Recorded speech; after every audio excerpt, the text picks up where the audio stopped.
Welcome to the IAMCP Profiles and Partnership, the podcast that showcases how Microsoft partners and IAMCP members boost their business by collaborating with other members and partners. I'm your co-host, Anthony Carano, and in each episode I'll be talking to some of the most innovative and successful partners in the Microsoft ecosystem. In this episode, we reconnect with Patricia Maia, Director at Arquiconsult, the 2025 EMEA finalist for P2P Solution Partner Awards, and an expert in forging international partnerships and transforming challenges into opportunities with the help of technology, culture, and integrity. Whether you're a seasoned business leader or just beginning your partnership journey, this show delivers insights you won't want to miss. Before we jump into today's episode, I want to set the stage with a couple of questions for you to consider. What does it take to build real trust across borders and culture in business partnerships? And are you leveraging the full potential of AI in your collaborations, or could you be missing out on hidden risk and opportunities? As you listen, think of how these questions apply to your own experiences and what you can learn from Patricia's journey navigating the complexities of international business, technology adoption, and honest leadership. Let's hear what she has to say. Well, Patricia, welcome back to the podcast. It's so great to see you again. Hi, Anthony. How are you? Doing great. We'll really appreciate you being on with us here at Profiles and Partnership. Now, I know it's been a little over a year, but for those who don't know you, tell us a little bit about yourself and your role in the company. So I'm Patricia Maia. I'm from Portugal, and I work for a company called Arquiconsult. We are a global Dynamics partner, so we do focus on Microsoft Dynamics solutions from Business Central, F&O, and customer engagements and everything that goes around the ERP. So Power Platform, AI now, Copilot, Fabric, everything that our customers need. My particular role is I work for the international business, so most of my work are with partners or through partners that need some support in different geographies, or they are local partners and they have an international opportunity, and I try to engage with other partners or with us. Excellent. Well, I know Rudy's going to get into some questions about like your story and different things like that. Before we do, give us I know, like I said, it's been about a little over a year. What's happened? What's been going on? 1 year goes like this, right? It Very, does. very fast. So I would say mostly the same. I think connections and business is growing. So if I compare myself of Patricia last year, I would say connecting with much more people and trying to learn and grow. Excellent. Rudy? So, Patricia, in the story that you're about to tell us about this partner showcase, can you tell us a little bit about the client? You don't have to give us a name, but if you could share a little bit about the size of the company, the industry, and the technology that was implemented, and what challenges they were facing. So we had a very good case that we did with a partner to several customers, but one case in particular, it was a big customer that had the need of having support in different countries, and that partner only had offices in one geography. And what we did, we partnered with them in order to being able to help their own customer in several countries. So instead of the customer have to go one by one trying to get different partners in different geographies, we centralized everything on us, and then when needed, we were the ones that subcontracted a partner. So, what business was the company in the solution? The company was accessibility company, so elevators and things like that, and they are present in many countries. And what we helped was in the Dynamics Business Central solution, so the ERP solution they had. So they would have to have their accounting team needing support on fiscal requirements, different requirements in different geographies, and that's where we help them. And what was the solution that you implemented with your partner? Well, the solution we implemented was already Dynamics Business Central, so they already had it. Their struggle was how to have support in these different areas. And in the past, they were engaging with different partners. So every time they need something or they would go to a different country, they would have to engage again with another company and have again a new contract, a new trying to choose another company. And the way we helped was they don't have to worry about that. They just have to work with us, and we are the ones that subcontract if needed. So, what was the initial spark that led you to and your partner organization to collaborate? And how did you recognize it as an opportunity worth pursuing? Yeah, the reason was the this partner that we collaborate with, they only have presence in one country, so they could only support in this case in Germany, and they were looking for a solution to their own customer. And they already knew us because we've done business in different ways. And well, why to pursue this is a little bit our focus. So that was what we engaged, or why we engaged with them, saying, okay, we might be have a solution to the customer. So in the end, the three parties are winning, meaning the customer does not have to choose different partners. Our partner does not have to take care of engaging with several partners for the different countries, and we would gain a new partner and a new customer in the end because we believe that we are giving value added to everyone.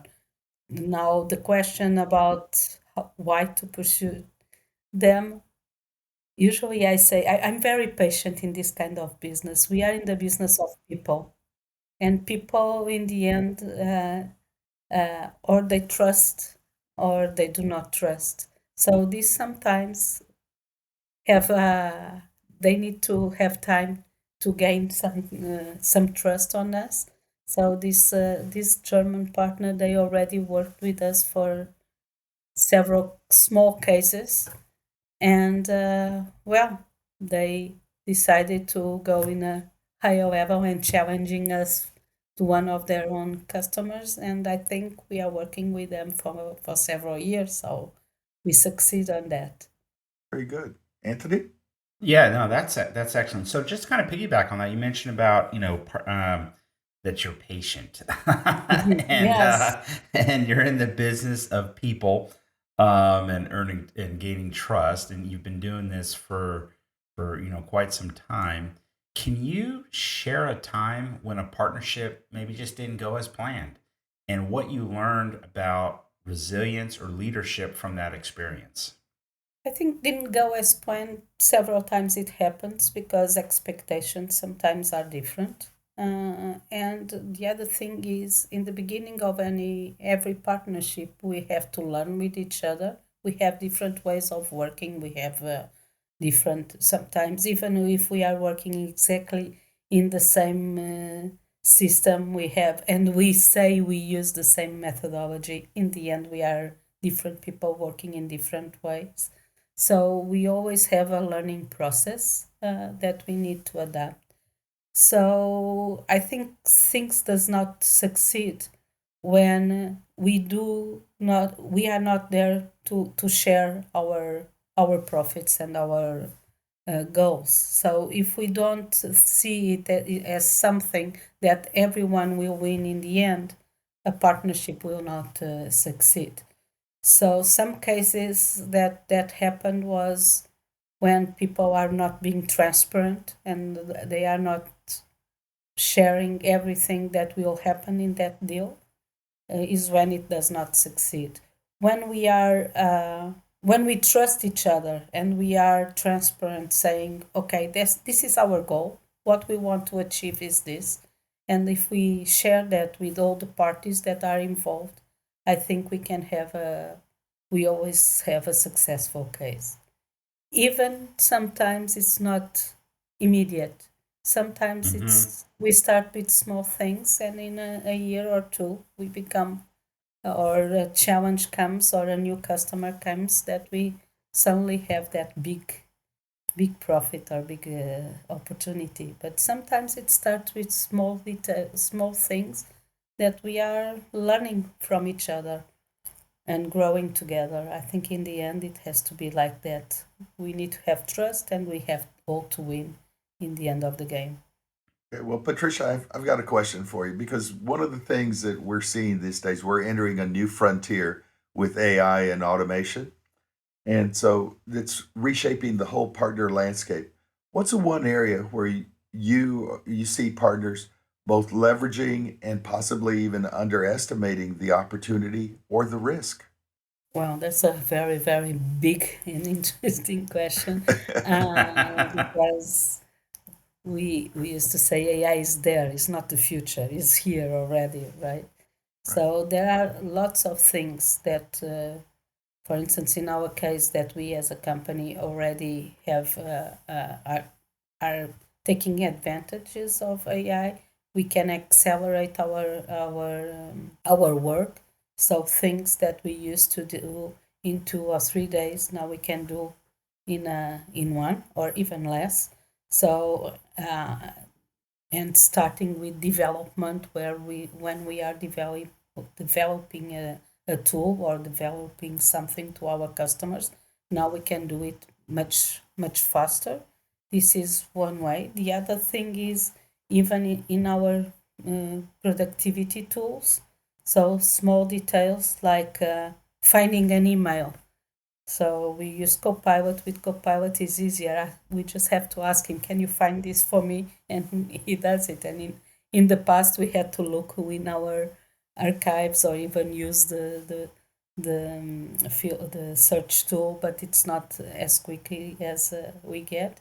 So this is, I think we have lots of opportunities there. Of course, there are some risks. Sometimes we cannot have, or sometimes no, we really have to confirm everything that we have from AI when we are searching for something. It's not replacing the way we think, so it's just take that as suggestions and not. It's the same that we say to our kids in school. So ChatGPT will not replace the work that you have to do. It can suggest you some things, but do it by yourselves, otherwise you don't learn. So you can do the same in your day to day. You cannot trust everything. You have to think after you get it.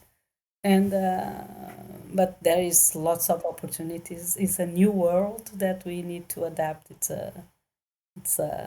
we had the industrial revolution some years ago, and now we have AI, and we need to think in a completely different way, and see it as something that we will help, or that will help us in the end.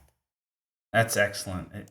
One of the things too, if I can, maybe go back a little bit, just about your story and the where as the and specifically the the story in which as the EMEA finalist for the solution partner, you were working with a Danish. I mean, you're in Portugal. You were working with a Danish ISV, and you got a customer in France and a customer in Lithuania, which I find just fascinating. All the like the cross cultural and the borders, and I know you've been working in that in that type of arena for a while. What's the biggest cultural lesson you've learned from working with partners and customers in different regions like that? I mean, and I can, if you could really unpack that, 'cause I think you've got some unique insight there. One of the cases that I gave with a German partner was when we won the P2P final award from IAMCP.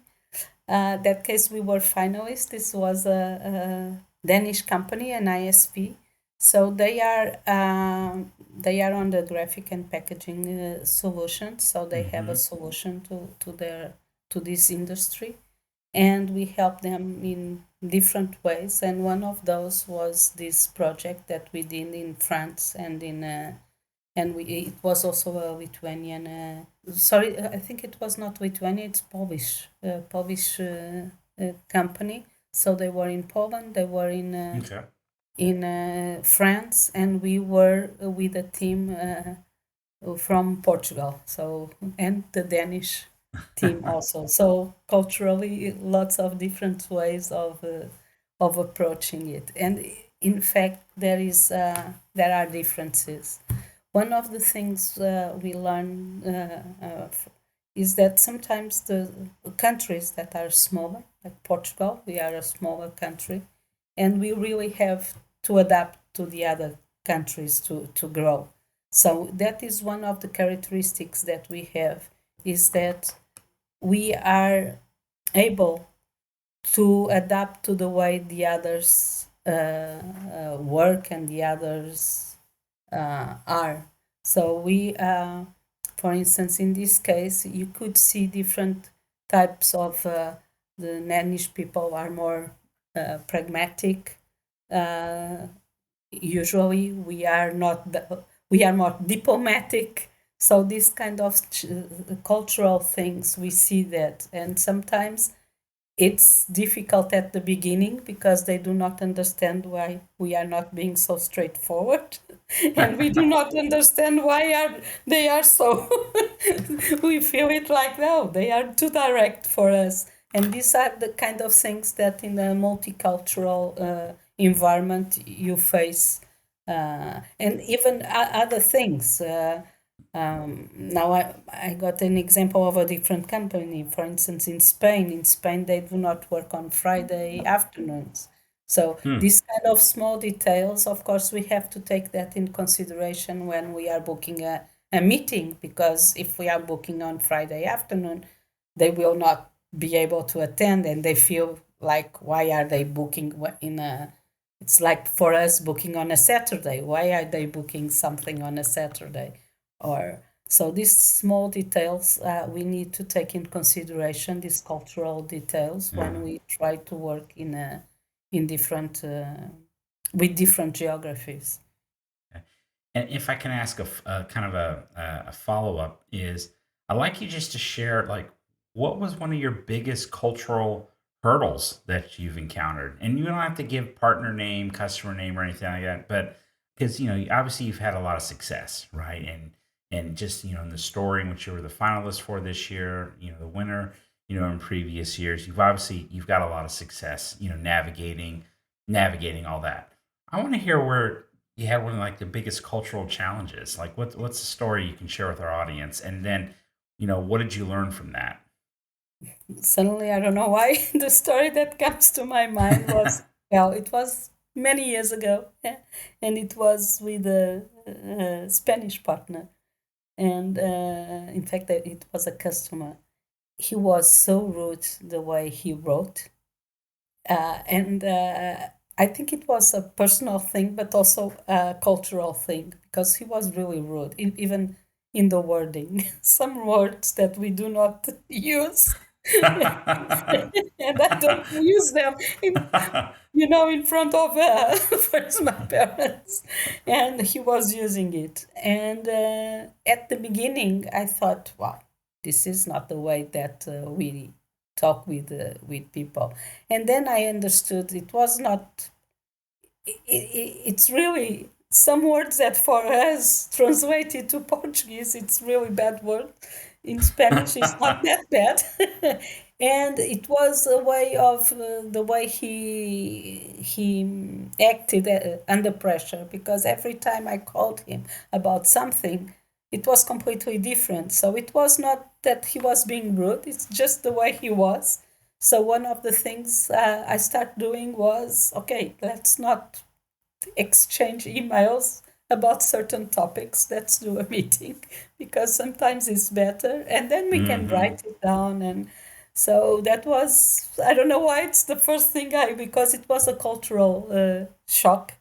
at the beginning. I can Uh-huh. say we still work together after all. I would say 15 years or something, Wow. and we Wow. learned also to work with each other because he also understood that was some things that I said cannot write this like that. And I feel a little bit offended when you say that. So, That's and I great. think one of the things that sometimes I say is when you write, I don't know if you made this exercise. If you write an email and 2 weeks later you read it, sometimes the way you read it, the sound that you put in the way you are reading it, it can be different.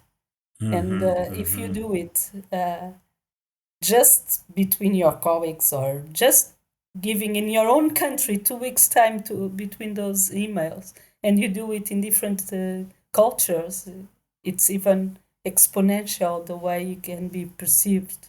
So it's something that I think we have to take in consideration. We were talking about AI, but we had this revolution with emails also, that people tend to write an email for everything, and sometimes it's just a phone call or That's it.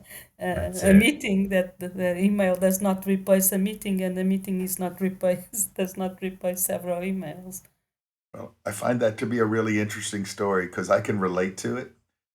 In the company that I sold, we used to have a class for our employees, and it was based on email tone. And Yeah. we always told we had to train our whole staff be very careful how you write because we did international business as well, and you have to be very careful because different countries interpret it very differently. So I really appreciate where you're coming from.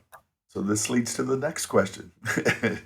When building a partnership, how do you intentionally balance the technical capabilities, the people side of collaboration, and deliver the right customer value? And what frameworks or practices help you keep those things in alignment?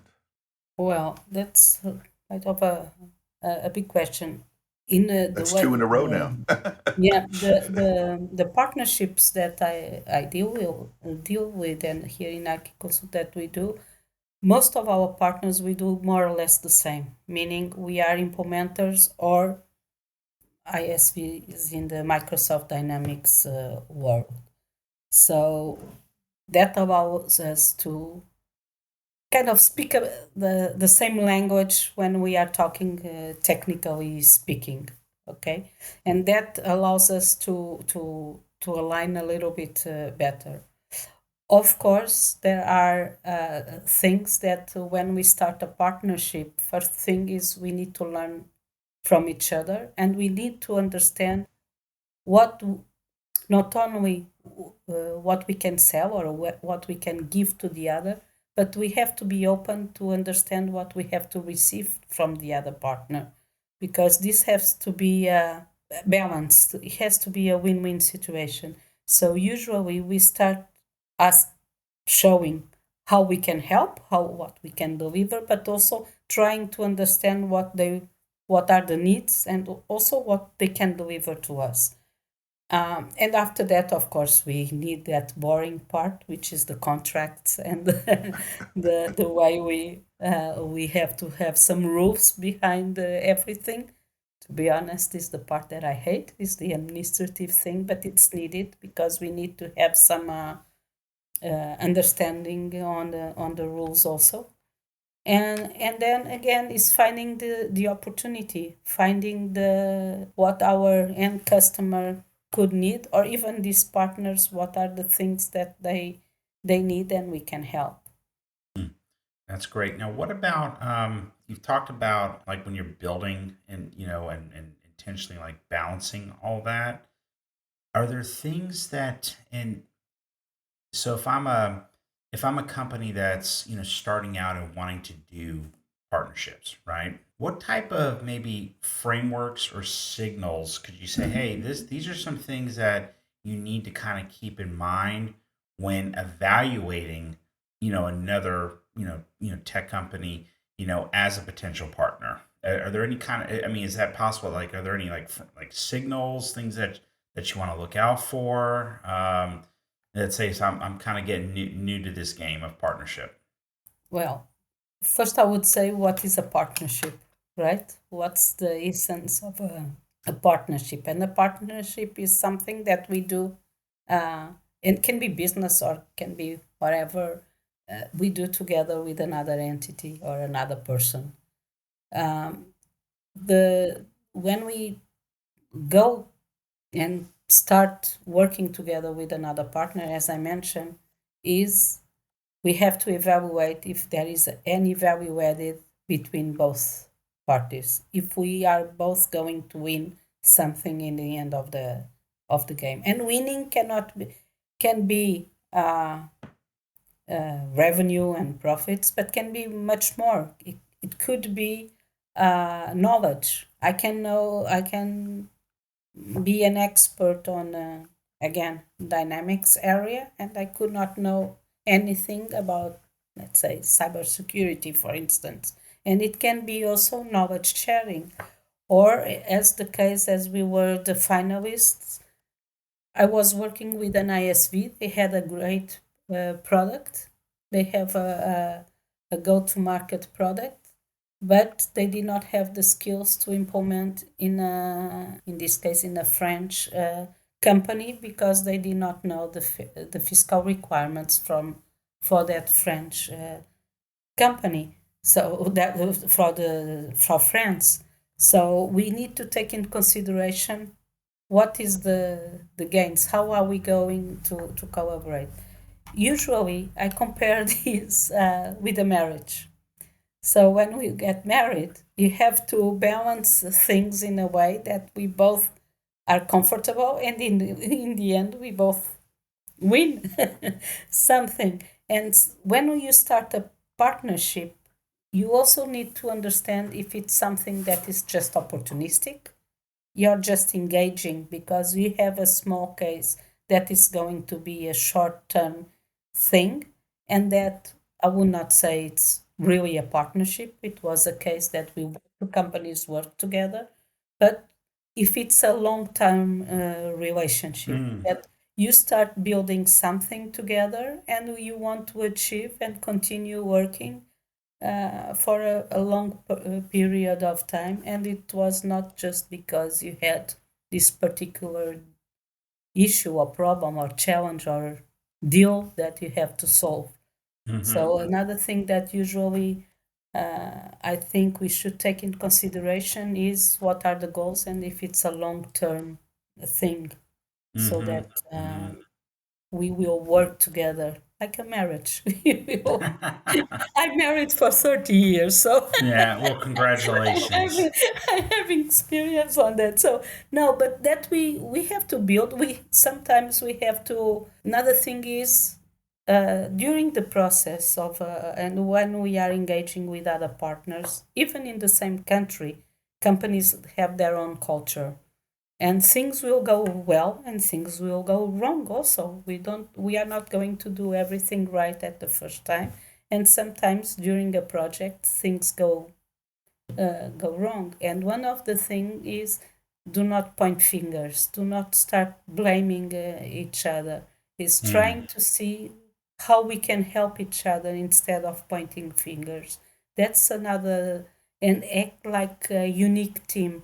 It's not their team, our team, the other part team. Is we are one team with different expertise and different knowledge that we work together, and we will succeed achieving something.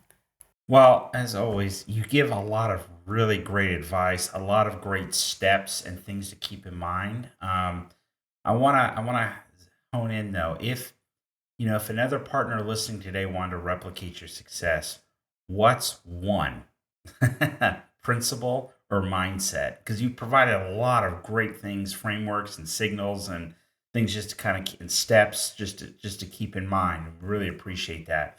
But what would be one principle or mindset shift that you tell them that if before you do anything, you need to adopt this first? What would that be? Be honest. Okay. If you're honest, everything then will succeed, because again, we are people and trust. And trust Mm-hmm. is built based on honesty, right? Mm-hmm. So if I Mm-hmm. had to say one thing is be honest. That's great. That's great. Well, this was excellent. But before we wrap up, I know as I was thinking about our last episode, are you still involved with ReFood? Well, I made a pause. I'm still involved. I'm in the SOS team. The thing is, I start traveling so much that I was being absent so much time, saying I cannot, this Monday I cannot go. That I thought this is not on, again, it's not honest saying that. So I'm still engaging with them as a SOS And what's an persons, where every SOS? time they need help, I try to Okay. help. I still contribute, we need the boxes to put the food in. So I still Mm-hmm. save them when I have the takeaways and things like that Yeah. on food. I still save them. But I had to pause a little Yeah. bit this Well, year. I remember when we were talking about it, it was just a great organization just in helping with redistributing food to those that are in need. So I wanted to, make a point to bring that up. And, for those that are listening, if you want to, either get involved or really help support, it's at www.re-food.org, and we'll have, the links in the show notes for those that are listening. But I just remember that was something that you had brought up that I thought was really, really, really cool. And they still go to help lots of people. And as I said, I had to pause due to Yeah. personal things, but it's still something that I really believe on is these kind of associations and them in particular, Mm-hmm. because it's Mm-hmm. not profitable. They do not ask for much money, just volunteer people to help them Mm-hmm. with the That's waste. great. And there is so many waste in food and so Mm-hmm. many people that need it. Well, this has been fantastic. We really appreciate you. What's for those listening? What's the best way that they can reach out and connect with you? Okay, they can find me on LinkedIn. You can also have my email, patricia.maia at arquiconsult.com, and reach out, and I'm available to talk and ask questions and answer to questions, and also ask some, but answer questions. Excellent, excellent. Well, thank you. This was fantastic. Patricia, you enjoy the rest of your day. Thank you for inviting me. Absolutely. Well, wow, that was a great episode. I always really appreciate Patricia and just the perspective that she tends to bring, to these interviews. Rudy, what really stood out to you? Well, one of the things I appreciated about the conversation with Patricia today was how partnerships can work on an international level and the challenges that you face. She brought up an interesting story about the directness of working with a Danish partner and also with a Spanish partner, challenges that you face. So there's always challenges that you face in when collaborating with people. And it can be language, it can be culture, and one of the things that it does require is patience and honesty in your dealings with everyone. So I thought that was really insightful from her. Those are the challenges that she faces every day working especially in the European market where there's many different languages. So I really appreciated that from her. Yeah, no, that was really insightful. And the thing that really stood out to me was just like towards the end where, she started talking about like what is a partnership, and just, taking the time to really define that, is this something that is it just opportunistic, like for the short term, or is going into it like it's truly a long term like relationship as you're gonna, build your businesses, and providing these joint solutions for customers. Just the importance of defining what does actually winning mean for uh, you know each partner as well as for the customer. How are you going to play the game together? But also understanding that look, going into it, that during the process things are going to go well, but sometimes things are not going to go well, and just not pointing fingers, but how are we going to help each other to best serve the customer. So I just really appreciate she's got a just an incredible blend of something that's both diplomatic as well as pragmatic. And so I just really appreciate what you brought there. Absolutely. Well, I want to thank all of you listening today for joining us on this episode of IMCP Profiles in Partnership, powered by Dunamis Marketing. We hope you enjoyed this podcast and find it useful and inspiring. If you did, please subscribe, rate, and review us on your favorite podcast platform. One of the best ways to partner for success is to join IAMCP, a community of Microsoft partners who help each other grow and thrive. IMCP members can find and connect with other partners locally and globally and access exclusive resources and opportunities. Whether you're looking for new customers, new markets, or new solutions, IAMCP can help you achieve your goals. To learn more, visit the website at www.iamcp.org.